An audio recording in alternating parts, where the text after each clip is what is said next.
Hi and welcome to another edition of Four Wheels Good, the only weekly motoring programme to stay on the road throughout the year without a 10,000-word service. This week we've a programme packed with information and action. Stirling Moss will be in conversation with Mike Rutherford later on the prickly subject of parking enforcement. We'll see how an American company have elevated the humble Mustang to superpower status, and we'll be featuring, among others, the new Audi A3 and the Mercedes C-Class estate. First, when we send reporters like Mike Rutherford out on missions abroad, sometimes they don't know exactly what they're going to find until they're in the air.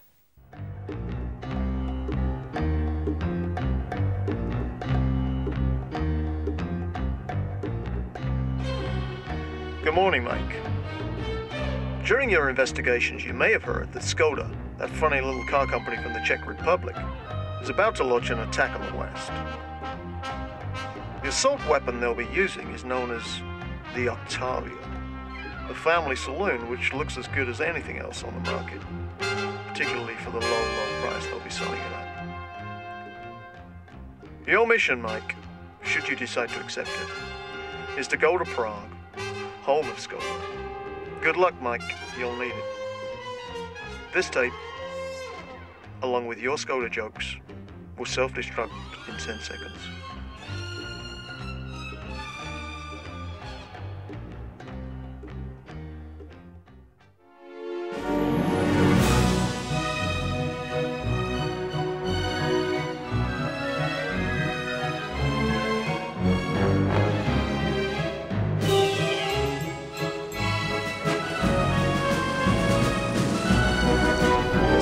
Like a Volkswagen or a Seat, dare I say it, possibly even a BMW. But I can assure you that this is the new Skoda Octavia, a car that's built in Eastern Europe and a car that from the outside looks pretty good. On the inside, the story's a bit different. It's got this very tacky, very hard plastic dashboard, which is typically Skoda. It's the sort of thing that you really wouldn't like at all. It's horrible, cheap, nasty, more high-tack than high-tech. Chuck that away where it belongs, that little ashtray. It's a shame really, because like I said, the car's all right from the outside, but it's only when you're inside looking at this horrible grey John Major dashboard, and the dials as well, which are also grey. I've seen black dials in the past, I've seen white dials in the past. Can't often remember seeing grey dials. And it's all a bit gloomy and a bit cheap and cheerful, which would be all right if the car was cheap. And it won't be cheap. When it eventually goes on sale in Britain, at today's prices this is, it will start at around £10,000 and peak at around 15 grand, which is, well, you know, quite a lot of money. Awful lot of credible motor cars can be bought for that sort of expenditure. And of course, when the car actually goes on sale, and remember, it doesn't go on sale until 1998, then of course inflation will creep in a little bit more. So could we be seeing a top-of-the-range Skoda Octavia on sale in 1998 towards the 20 grand barrier? I mean, I think we can. How does it drive? Well, not too bad actually. We're chugging along a motorway here and it's quite smooth, it's quite nice. There was a bit of a problem with the handbrake earlier. It didn't want to work, it's stuck in the off position as it were, which meant that we couldn't engage the handbrake. Slight problem when you're parked on a hill as we were. And although you probably can't hear it, this seat on this brand new Skoda Octavia, just released from the factory, this seat is squeaking away like crazy. What it's going to be like 5 years from now when there's 100,000 miles on the clock is another matter entirely. It always disappoints me, and quite honestly I think it's appalling that a car can leave a factory, and this is a car that's been prepared, let's not forget, especially for a journalist who's going to be critical. And it's got already, within 5-10 minutes, we've discovered a faulty handbrake and a squeaking seat. Now, if that's the level of quality when they know a journalist is in town analysing the car for television, what sort of quality can you expect when you go up and pick your Skoda Octavia up from your local dealer in Oldham in 1998? Some of the features and fittings ain't bad. It's got an airbag. It's supposed to be as safe as anything else on the market. It's built in a very modern factory. They say the most modern factory in the world. I'd dispute that. I mean, I couldn't actually say what is the most modern factory in the world, but I'd be very surprised indeed if it was the Skoda plant on the outskirts of Prague, but who am I to argue? Lots of features. It's got a pretty impressive Blaupunkt radio in it. Again, we're not sure if features like that will be on the UK spec cars when they eventually arrive in a year and a half's time. Lots of gadgets and gizmos, electric windows, electrically adjustable rear view mirrors and door mirrors, fog lights. I mean, everything that you would expect on any civilized European built car. Now the question is, what do you want a car for? Do you want a car for glamour? Do you want a car for prestige? Do you want a car for quality? Or do you want a car to go from A to B? Well, if you want the latter, the car to go from A to B, this is the car. This will do the job. The thing that worries me about this car, most of all, is that you could have all sorts of other badges there. You could have an Audi badge there for the sort of money they want for this car. And that is what puzzles me, and that's what worries me. Because I think that even if this was a great car, and it's not a great car, it's okay, it does the job. If you're spending 15 grand, you want something with a little bit of cachet. Why settle for a Skoda badge when you don't have to? And I seriously wonder, actually, if Skoda shouldn't go the same route as Lada, for example, and that's sell their cars without the badge. Lada sell the Samara and badge the thing as the Samara. There's no mention whatsoever of Lada on the cars, in the advertisements. And maybe this car should be on the market as the Octavia. And maybe they should just show the Skoda logo without the Skoda name. Because all the while it's got those 5 magic letters, S-K-O-D-A, the jokes will continue and the perception will be the same.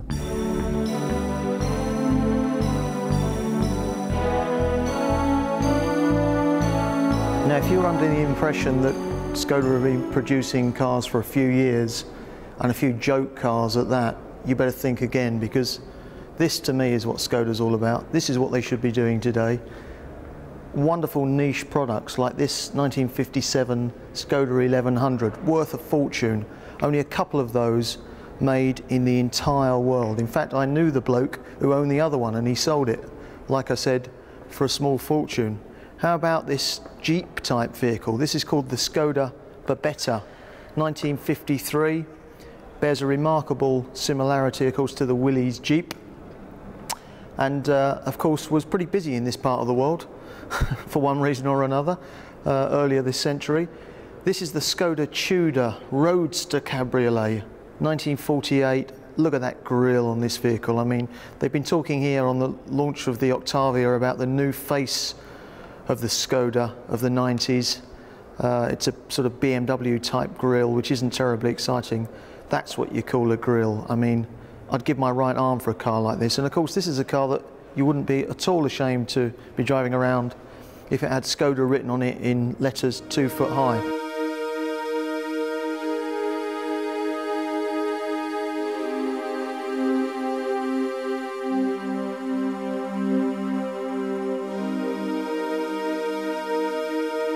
Well, this is what I call tidy.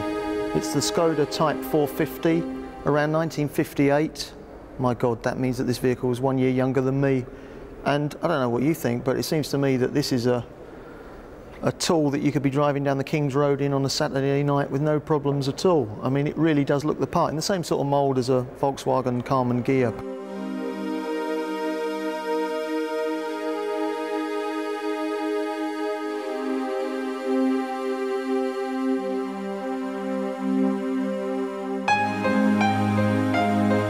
I'll tell you what, I remember these back in 1970 when I was Jack the Lad, lining myself up for my first Capri and nicking my old man's motor on a Saturday night when he didn't know anything about it. And these were a bit of a joke in those days, but I tell you something, I'll give my right arm for one today. It's brilliant. It really does look the part. Again, it's sort of in that VW Carmen Ghia mould. Nice horrible plastic seats, a rotten old steering wheel that cost about twopence to make, that Skoda Rapide type fastback, but some nice little features, some nice little touches, very retro, very trendy, dare I say. And again, you wouldn't be ashamed to be seen posing around Covent Garden or the West End of London or the Champs-Élysées or anywhere else in a car like this, because it's, I think it's rather nice. It's almost a shame we can't swap Skoda gags anymore, isn't it? Still, the old Skodas were never that bad, were they? Well, maybe some were. Well, these days, of course, car manufacturers have to be well in tune with their customers' needs to survive. Later in the programme, we'll be putting the Land Rover Discovery, the Mazda MX-3 and the Fiat Brava through their paces. But after the break, join us on a trip to the States, where we'll be driving an average American family car that's had real muscle put under the bonnet. Or should I say, hood.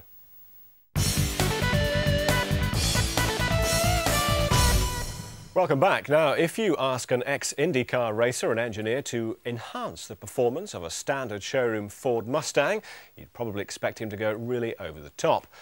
And when he comes up with a Mustang with 510 horsepower of supercharged V8, you can be fairly confident that he doesn't attend Greenpeace meetings in his spare time. Steve Parker reports. Well, let's face it, these days most cars are just boring. And on a beautiful Southern California day like today, what I wouldn't give to have a real American muscle car.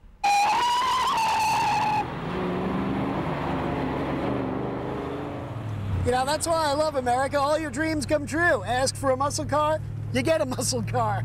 About 30 years ago, a man named Carroll Shelby made a lot of friends and a lot of money by building high-performance versions of the classic Ford Mustang.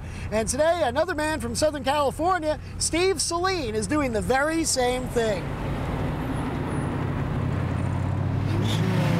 Now, this is what all cars should sound like. About 15 years ago, Steve Saleen, a former IndyCar racer and race car engineer, started Saleen Mustang in Southern California. These days, he takes a totally stock Mustang like this one and works all sorts of magic to it, works on convertibles and hardtops alike until he comes up with this 510 horsepower of supercharged V8 monster muscle American style. It's about $60,000, about 40,000 pounds. If you can't afford that, you could get half the power for about half the price in the S281. This is the heart of the top-of-the-line Saleen Mustang, a good old American pushrod V8 5.8-liter 351 cubic inch engine that produces 510 horsepower. Imagine that 510 horsepower from a street-legal engine. It's called the Ford Windsor engine. I guess you could say it is the royalty of the Ford engine lineup. Imagine taking this car out to Santa Pod or York for a quick quarter mile, which it will do in about 12.5 seconds with street tires on it. Again, completely street legal. Now, if you don't have $60,000 to buy a brand new Saleen S351 Mustang, and I know I don't, I'm only a television presenter, you could call Saleen at their shop here in Irvine, California, and build a Saleen Mustang with all the parts they sell just about from the ground up. It's a traditional American hot rod shop. And like a traditional American hot rod and muscle car company, Saleen also runs a race team. And they may be competing next year at Le Mans in the GT2 class. One of the drivers is Tim Allen, the star of television's Home Improvement. Tim brings a lot of money and a lot of prestige to the team. Disney, which produces that television show, is the main sponsor of the Saleen Allen race team. I talked with Brian Murray, who's the director of marketing for Saleen, about the company's philosophy. We're a small volume manufacturer that produces a special Mustang, or I should say a super high performance Mustang, that's sold exclusively through Ford dealerships. We produce anywhere from 1,000 to 1,200 units per year. We do produce two models. One is what we call the S281, which is our entry-level version, which starts off at 28,000 US dollars. Secondly is our 351, which is our 510 horsepower supercar, which retails for 52 and above. Currently, our distribution is in North America only, in the US and Canada. We are currently, though, looking to expand to the European market. I think the first phase of that will be our entrance next year in the 24 Hours of Le Mans and a few other endurance championships on the European continent. You can still take a Ford Mustang and turn it into an authentic muscle car. Steve Saleen has proven that with the S351. The engine, the steering, the braking, the transmission, the suspension, all upgraded, all improved, all much tighter, and certainly more performance-oriented than a stock Mustang right from the factory. Now, is it worth $60,000? Well, that's a question only you can answer. But if you want to buy a limited edition American muscle car that's really a modern-day version of the original muscle car, the Pontiac GTO, this is probably the one to buy. And you know what? It does a pretty good job of acting like an authentic American V8 muscle car. Got very few complaints about the car, and you even get about 20 miles per gallon. How could you argue with that? But at $60,000, who cares about the mileage? And you know, it just occurs to me, it's probably raining where you are, and I'm driving a Saleen Mustang convertible in Southern California, and well, you're not. Sorry. No, I'm not jealous. Well, not much. The kind of situations I really am envious of are the ones where car designers are given a blank sheet of paper or empty CAD screen together with a blank cheque to develop a new car. British designers have been behind so many of the world's leading cars, but have found that to get on in their careers, they physically have to leave these shores. Mike Rutherford met up with two young talents at the NEC show recently to discover how this motoring brain drain has come about. Well, of course, you've seen all the exciting cars from Ginny at the show, but these are the guys that matters. These are the men who are responsible for those hunks of iron out there. And this is an interesting little tale, actually, because we've got with us Steve Lewis and Joe Buck, two British designers, two guys educated in Britain at the best design schools in the world, and two men who have had to go overseas, really, to get employment, to, plying your trade. Steve, where are you based these days? You were with Jaguar in the first place, but where are you earning a living these days? Unfortunately, I've had to go abroad, but I must admit I'd love to come back to England if the opportunity was there. I mean, I had to move from Jaguar, not purely for financial reasons. It was, in my case, I had a German girlfriend at the time. I moved to Volkswagen cars. I had a good time, 6 years in Germany.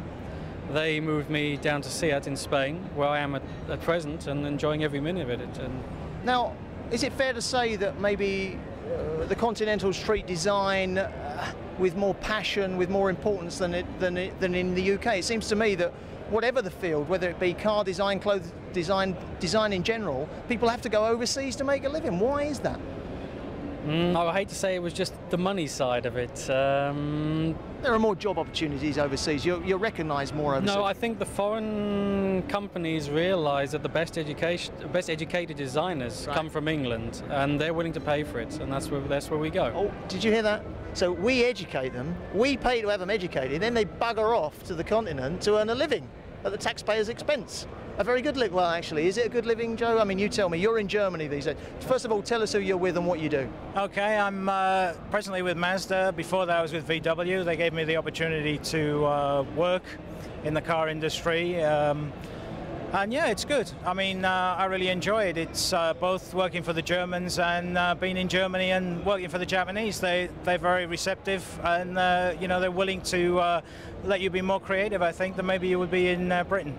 That I think in Europe, Germany is acknowledged as the center of the car industry anyway, and I think that's why more and more Brits are heading there, because they're getting the opportunity to put on the street what they're putting on in paper. I mean, it seems to me a great shame that we've got manufacturing organisations that can't seem to cut it without help of the foreigners, and yet we've got British designers going into places like Italy, like Germany, style gurus, if you like, and you're telling them how to do it. I mean, you're not just a designer, you head up your department.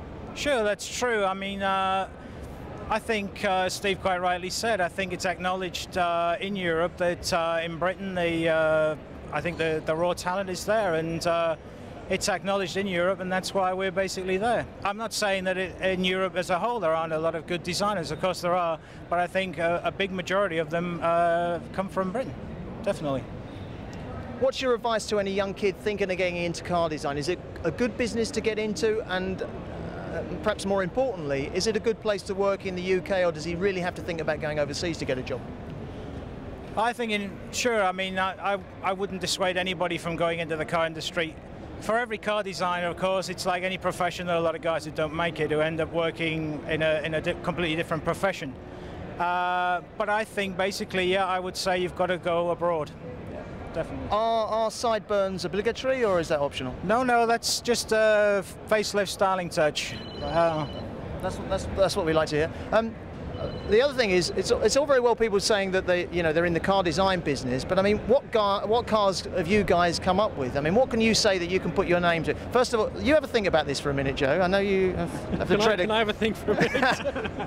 If anybody's walking around the show, what cars could they look at and say, I saw the bloke on telly that designed that, or at least part of it? You can never really say that one person designed a certain car. I mean, when I was at Volkswagen, I was involved in several projects. Okay, the forthcoming Golf, that'll be out in '97, I was involved with. But the Passat, we codenamed B5 that you see on the Volkswagen stand here. I did a lot of early work on that, and I could say the front end was a lot of a development from my sketches. So the nose of the Volkswagen Passat is yours? I can never say that. I mean, yes, ish, yes. All right. There's something It's always else. teamwork. Yeah, of course. There was something else that you told me before we came on air as well that you were responsible for many years ago as well, I think. Or is it something in the future? I mean, with your new employer, Seat of Spain, are you responsible for something on an upcoming new Seat? Okay, on the current platform, there's no secret that the next Seat Toledo will also be on the same platform as the A3 Audi and the next Golf. And I've been heavily involved in the next Toledo. Yeah. And I can say that's probably the biggest project I've been involved in until now. Right. Joe, what about you? Yeah, I mean, from the VW point of view, I guess cars that people in the street will recognise are the Golf and Vento interiors. I was heavily involved in that. Passat worked on that as well. As far as Mazda concerns, a string of parts, alloy wheels, etc., which are on some of the cars here today.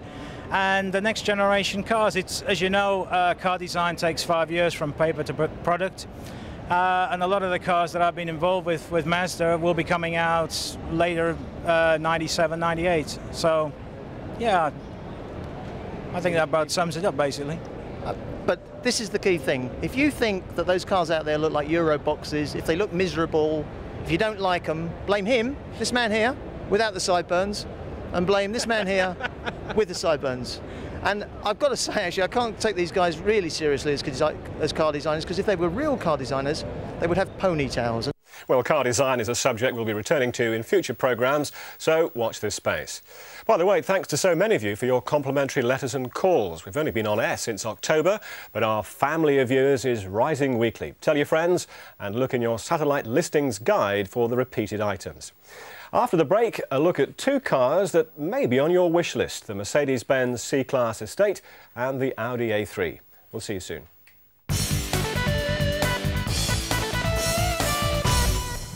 You're watching the weekly motoring programme 4 Wheels Good right here on the Granada Men and Motors channel.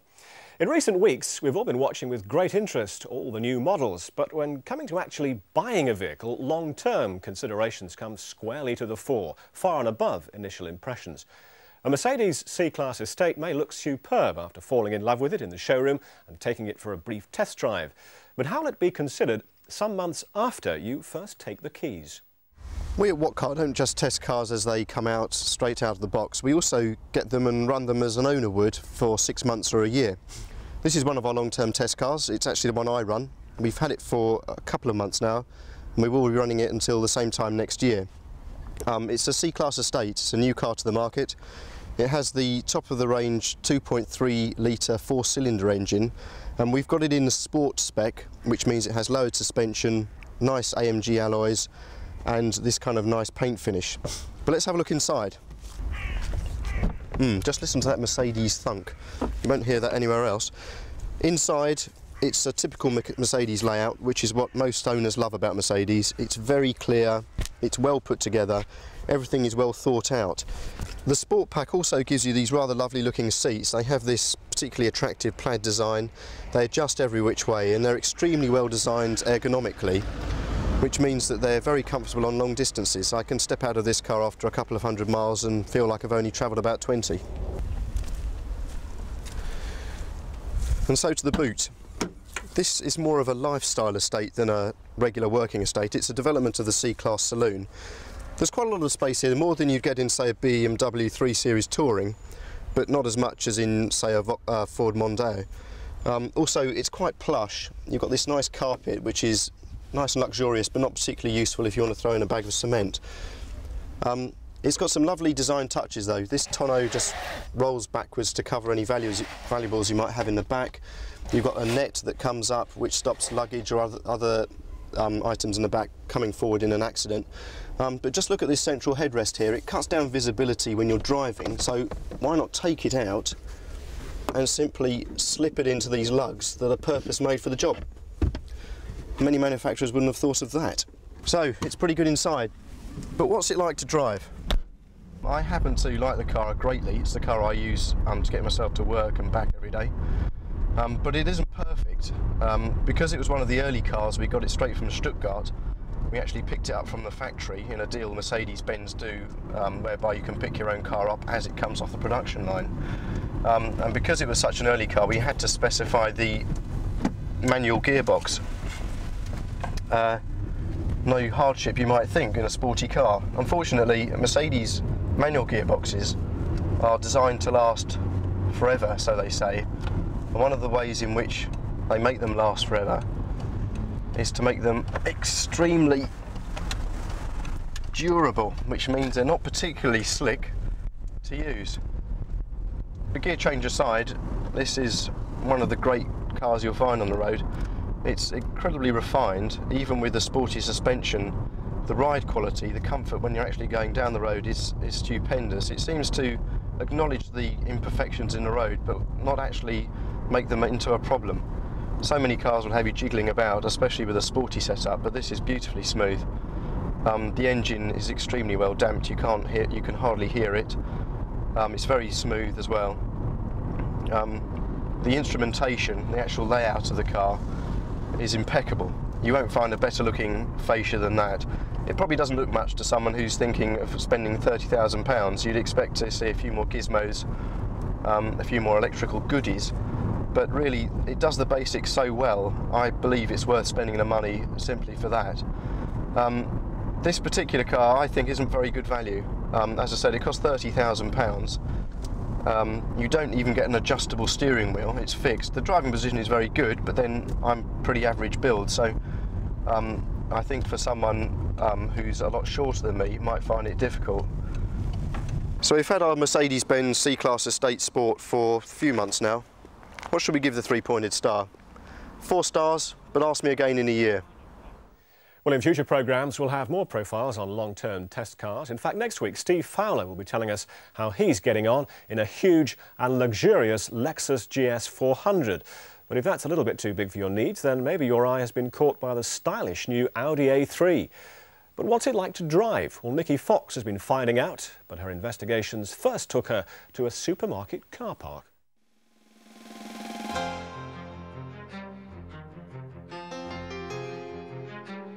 Next time you park, don't just dash for the shops. Stop. Take a good look round and count the hatchbacks. We love them.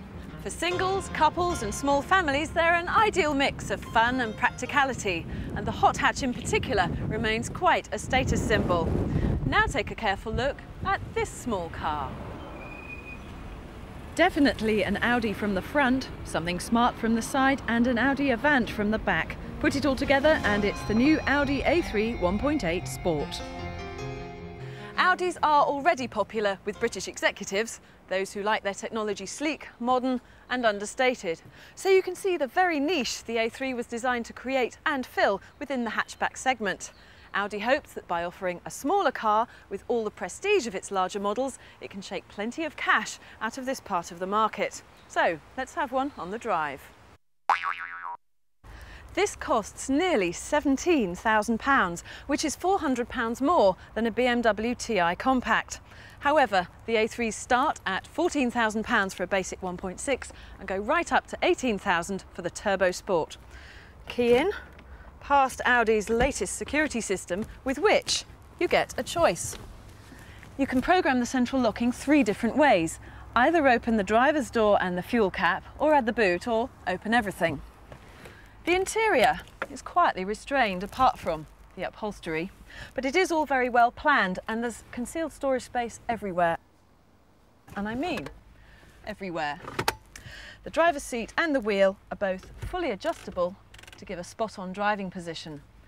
2 features I particularly like. There's real headroom carved into the roof and a seat that goes back to precisely where you set it. Cleverly, the designers have pushed the wheels right out to the sides, which has several benefits, the most practical of which is that the luggage space is maximised. Let's go! So, is it still a case of Vorsprung technique? Yes, it is leading edge stuff, built on the same floor pan that will be used for the next generation of VW Golf. And to take that comparison further, an existing Golf GTI 16 valve costs £700 less than this car. No doubt about it, Audi expects you to pay up to make a style statement ahead of other German makes. But there's no denying Audi's done a great job on this car. The suspension and handling are excellent, and it comes with ABS, EBD, EDL, all high-tech torque for smart brakes and traction control. The engine revs freely up to 60 in 10 seconds, and there's a claimed top speed of 126 miles an hour.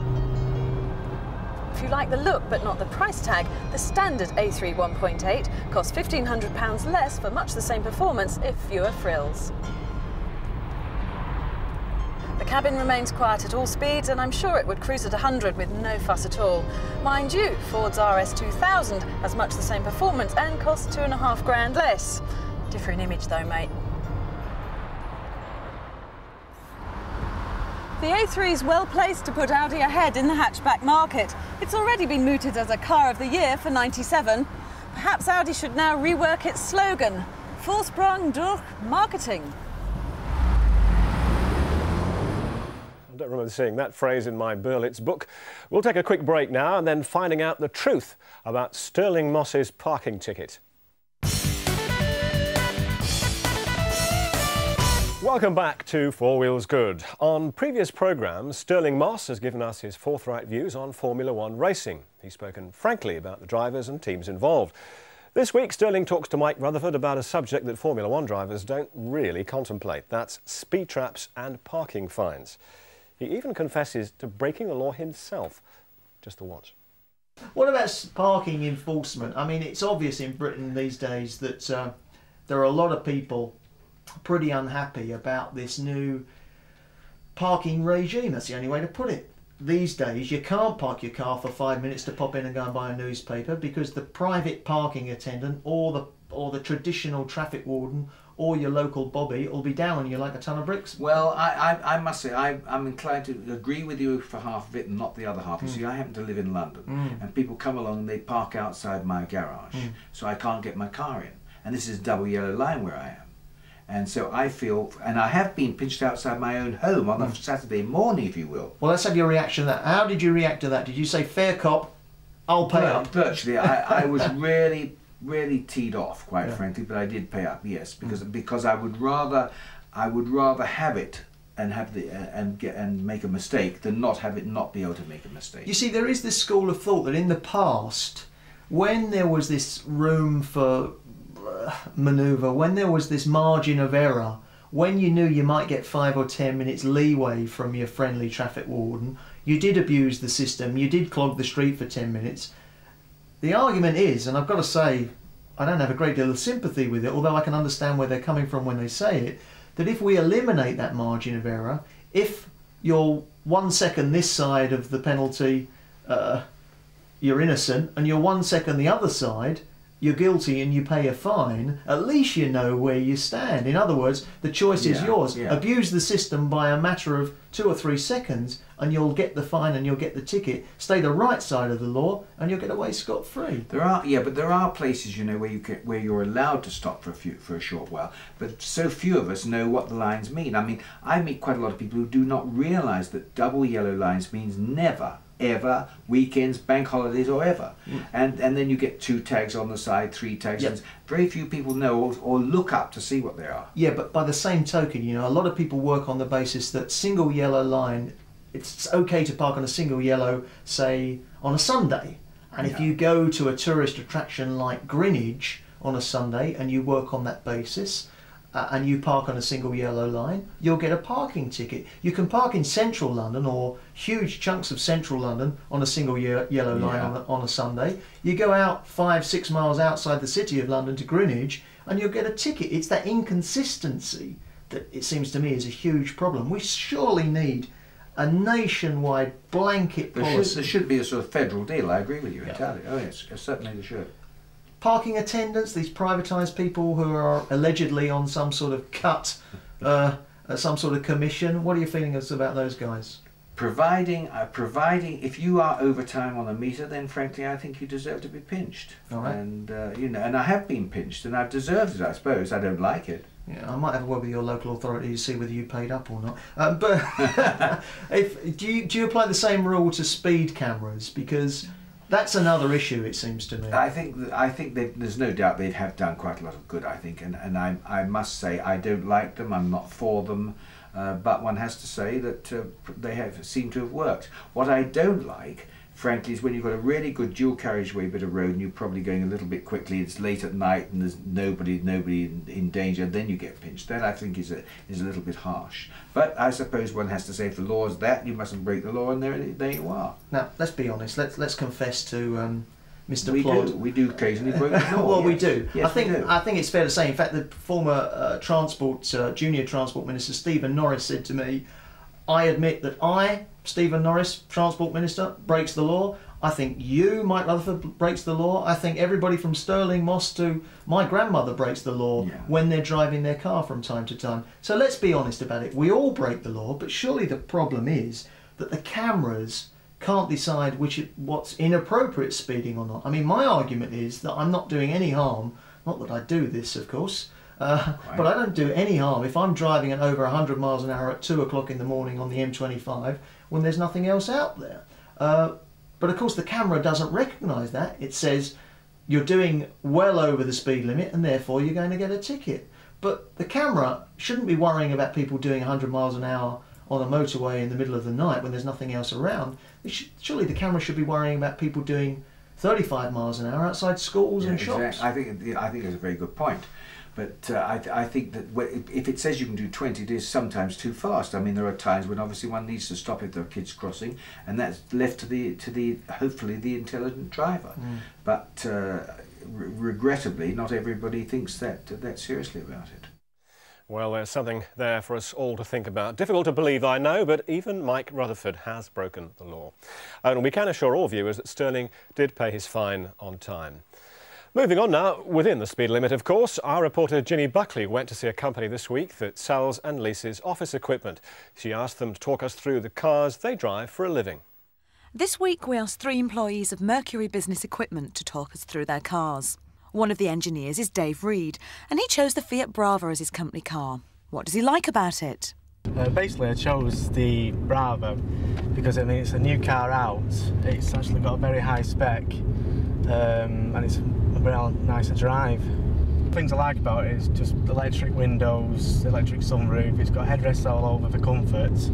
You can open the boot actually inside, central locking, power steering, headrests, etc. I actually fix photocopies and fax machines, so I go around all over the place repairing them. So obviously I do about a lot of driving, say 3 hours driving a day, so the car is important.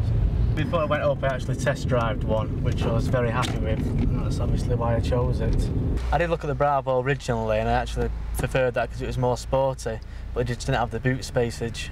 The only thing I don't like about it, which sounds petty, is the actual alarm. When you turn it off, the central locking doesn't open until 30 seconds afterwards. So if you approach your car, you look a bit of a people standing there while you wait for the doors to open. That's really it. Apart from that, I'm fine with it. Yeah, it's a great car. Fiat launched 2 cars onto the small hatchback market, with the 5-door Brava and the 3-door Bravo. The styling of both is years ahead of its competitors, and with prices starting at around £10,000, Fiat has undercut every major rival on both cost and specification. The Brava is the same design as the Bravo, as far as the windscreen, but then has more conservative lines, with more room for rear occupants and luggage. Inside, the driving position is comfortable, and there's good positioning of pedals, seat base and steering wheel. All the controls are within easy reach, and the interior is as stylish as the exterior. Fiat also fits central locking, power steering, driver's airbag and immobiliser as standard. One of the main disadvantages is the Brava's ride. It just isn't comfortable. Its inability has not been able to cope with even averagely scarred roads. All models possess that distinctive growl, typical of Italian cars, but the appeal does begin to wear thin during long, high-speed cruising. The present range is relatively small compared to the likes of Escort and Astra, yet it's still large enough to cover 3 engines, the 1.4, 1.6 and the 1.8, with 3 trim levels available. Overall, the Brava doesn't quite meet expectations in 1 or 2 areas, but it does have stunning good looks. But it's the advantages of the Bravo that makes it the better of the 2 models. Elaine Weir is one of the sales executives. Her Land Rover Discovery has everything she's looking for in a car. We needed a 4-wheel drive because we've got horses, so I needed something to tow a trailer. And we'd always had Volvos before that, which had a lot of boot space. Both my husband and I sell office equipment, so we need lots of room in the back of the car, basically. And out of all the 4-wheel drives, I think this had the biggest room at the back. We had a quick look at the sort of Jeeps and one other manufacturer, I can't remember what they were now, but I always particularly liked these. I thought they looked nice. The only thing sometimes driving around Manchester, it's a bit hard to park it in, not so much in spaces because it's a lot easier to park than small cars because it's power assisted steering, but it's in the multi-storey ones, you know, with the low tops. I always think I'm going to take the top off with it. I really like the sort of high position and sort of reversing and things like that. You can see out of every window. There's no blind spots on it, or I don't feel that there is. And again, for like towing the trailer, it's a heavy trailer with 2 horses in it. And you know, I feel that this is sort of heavier than that bit, so it's really safe. It's even little things like, because it's high up, you can actually see through the window into the horse's trailer, and it's little things like that that when you're travelling a long way, especially with 2 kids in the car, that it just makes you feel so safe. The Land Rover Discovery is constantly one of the top 3 best-selling off-roaders every year, so it can't be ignored that it's popular with motorists, either with green wellies or without. There's a huge amount of space on offer inside, with a driving position that gives superb all-round visibility. The safety features of the Land Rover are plain to see, and the Discovery is one of the few off-roaders to offer both driver and passenger airbags. The dashboard is logically planned, and there's plenty of storage space around, including a huge lidded box between the front seats. However, there are a number of disadvantages with the Discovery. With the 2-litre, 2.5-litre diesel and 4-litre, fuel consumption will rarely rise above 20 miles per gallon. The 2.5-litre turbo diesel engine offers better fuel investment, but even this is noisy at speed and slow. For any real performance with the Discovery, you should go for the manual gearbox, but changing gears is clunky. It requires force and the clutch is heavy. The Discovery doesn't come with all the Range Rover luxuries, and it doesn't ride as smooth as the current shape Range Rover. But at a starting price of around £19,000, it's still a good catch. Sue Stansfield is one of the directors at the company, and she drives a Mazda MX-3. Why did she choose this 2-seater coupe? I chose the Mazda MX-3 because I liked the look of it as I drove past the showroom. I just saw it in the window and it had all the full kit on it, and it just looked really nice. So it's got front and rear spoilers, side skirts, it's got a Momo steering wheel, stealth alloy wheels and full leather interior. I did have use of an MX-5 when my car was in for service. It was nice, but it was very small. I wish the seat went back to its driving position every time. When the back goes, when you have to release the back to put something in, or anybody sits in the back, it doesn't go back to its original position. It goes straight up and you have to move it. That's a bit of a nuisance every time. Everything's easy to see, but it's a shrine to black plastic. You can't really do much about that. It's a V6 engine, so it is quite fast. And I had no problems at all. It drives very well, it handles very well. The CRX was a nice car and it was quite comparable to this, but it was a lot smaller, and two-seater was really, it wasn't adequate. There were times when I needed to have seats in the back even though they're not very big. Porsche was obviously a lot nicer car, but a lot more expensive, and it was 6 years old, my Porsche.